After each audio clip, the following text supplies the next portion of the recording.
Welcome to Personal Finance Cat, where I share my personal take on personal finance. Before I share with you the 5 tips to pay off debt, I want to start with the obvious, which unfortunately nowadays is not as obvious perhaps. The best way to deal with debt is to not incur it in the first place. The reason why I say it's unfortunately not obvious nowadays is because debt is just such a normal part of life in this country, i.e. the US, and also in most, if not all, the developed countries in the world. If you have watched the Korean drama, The Squid Game, you will know that debt is so dominating and devastating in Korea as well. Growing up in a poor developing country, financing was not a thing.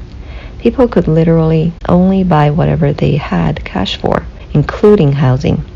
Yes, you heard it right. Not that people could afford housing easily, and that's why intergenerational living was very common. I remember when my parents bought their first apartment when I was very young.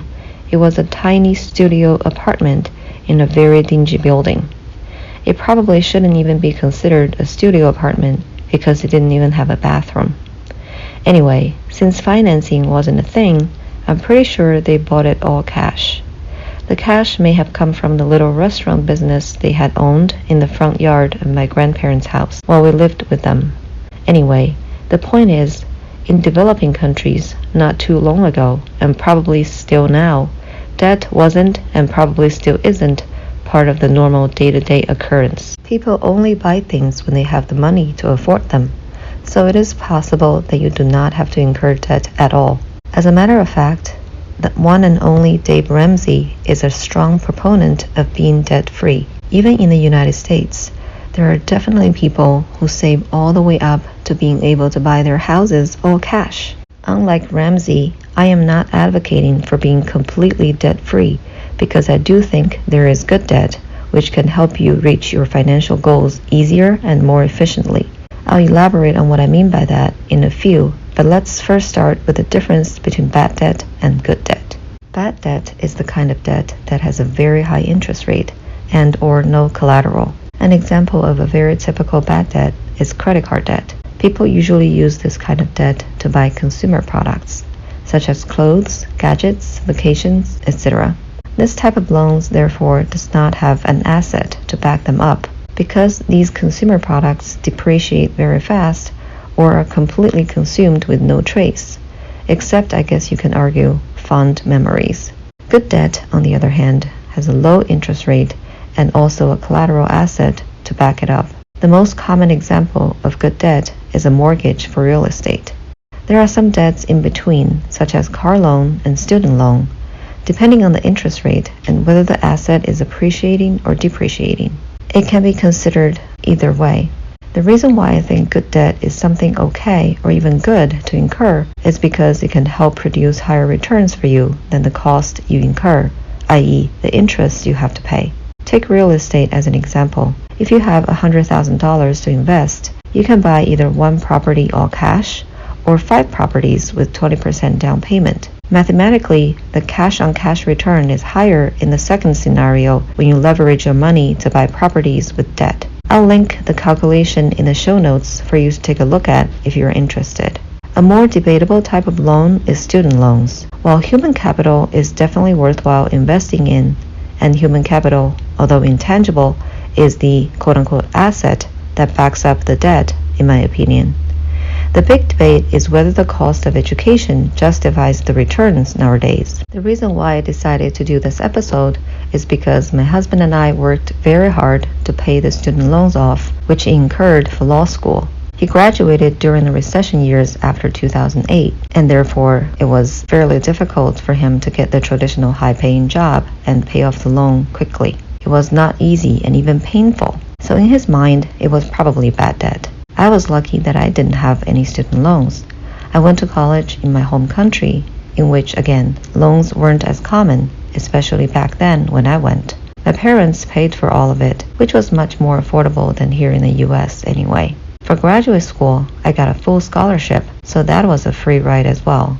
Back to the point I was making in the beginning, the best way to deal with debt is to not incur it at all. In any event, Education definitely changed my life in a big way, so even if I did incur some debt, I probably wouldn't hate it as much and call it a bad debt. After clarifying the difference between good debt and bad debt, this episode is about paying down or paying off bad debts. Here are the 5 actionable tips. Number 1. Live below your means. This is probably the single most important tip, which helped us tremendously. Even though our incomes have been pretty good since we started working and steadily increased over time, we did not expand our lifestyles with that increase. The 2 largest spending categories for most people, housing and transportation, are kept at levels way below what we can technically afford. As a result, our largest spending category actually has been childcare, as both of our kids have been going to daycare and/or aftercare. There are some other tips, such as not dining out as much, not getting Starbucks coffees as often, packing your own lunches for work, etc. I find that while these habits may be helpful for some, it would feel depriving for others. At the end of the day, these are small dollars. Unless you really do them very often, it is not going to make a huge impact. So my recommendation is to focus on the big buckets like housing and transportation. Another hack, if possible at all, is to move to a cheaper area. Considering that more and more companies are providing more flexibility in where you can work, it may be worthwhile getting a slight pay cut but reducing your expenses big time. Number 2. Find alternatives for expensive items. Along the lines of focusing on the big buckets, a good hack is to find alternatives for these spending categories. If you heard my last episode about real estate investing, you will know that I'm a big fan of Bigger Pockets, which is a real estate investing forum. The instrumental person for Bigger Pockets, Brandon Turner, coined a term, house hacking, which basically means you buy a house, ideally a multifamily house, renting out the spare space so that your tenants can pay for the mortgage for you. This would be a huge help for most people. Transportation-wise, instead of driving a car, consider biking or walking to work if you live close enough to your job, which should or could be intentionally designed as well. Another example is education. Try to get a scholarship or get your employer to pay for it, even if it means you would only be able to get into a lower-ranked school or go to school while working. And of course, again, there are some I would call smaller tips, like making your own coffee, brown bagging your lunch, going to a bar without ordering a drink, etc. Would they help? Yes, of course, but they would only be slowly adding up to help you along your debt pay down journey. Number 3, earmark bonuses and other quote-unquote windfall money to pay debt. In other words, budget your day-to-day spending without considering your bonuses or other windfall money. First off, bonus is usually not guaranteed, so it is a good practice to not earmark them for spending anyway. In our debt paydown journey, the bonuses in the recent years really helped a lot because as our careers progressed, the bonus money became more meaningful. Again, we lived below our means and did not expand our lifestyle. As such, we were able to put all the bonus money into paying off debt. The rental properties we purchased a number of years ago also went up in value significantly, and we could have utilized the equity buildup, which I'll call quote-unquote windfall money, to pay down the debt as well.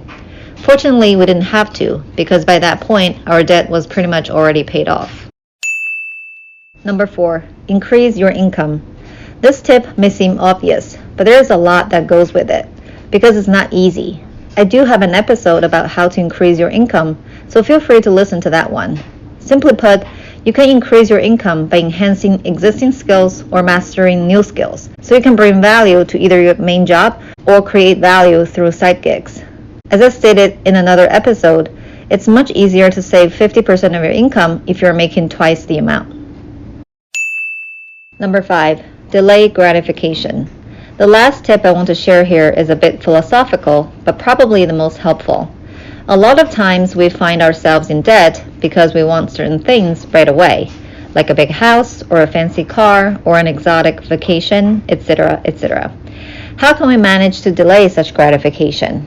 After all, life is short, as they say. Well, I recently heard from an influencer, Vanessa Lau, who was citing from a book a very helpful tip. Sometimes we want these things not because we really want the thing itself, but because of some feelings associated with these things.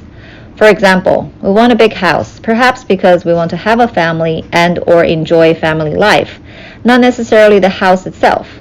So the tip is to identify the underlying emotional needs and address those needs instead. In the example I just gave, perhaps spending more time with the family is the answer instead of buying the big house. For the fancy car, perhaps you really enjoy cars and maybe working in the automobile industry can satisfy your interests. For the exotic vacation, perhaps you're trying to escape from a job you hate, so perhaps changing your job instead? You see my point. By doing so, hopefully you can not only manage your spending on these big items, but also treat the root cause of these issues. I'm not saying that you won't ever get to enjoy those things. The benefit of delaying gratification is so that you don't have to have the compound interest work against you, especially the double-digit type of interest rate from bad debt that really kills you. The sooner you can pay off your debt, the sooner you can start saving and be able to afford those things debt-free. There you have them, the 5 effective tips to pay off debt. I hope they're helpful for you. And let me know your thoughts by leaving a comment or review wherever you're listening to this podcast. Thank you very much for sticking to the end. Until next time.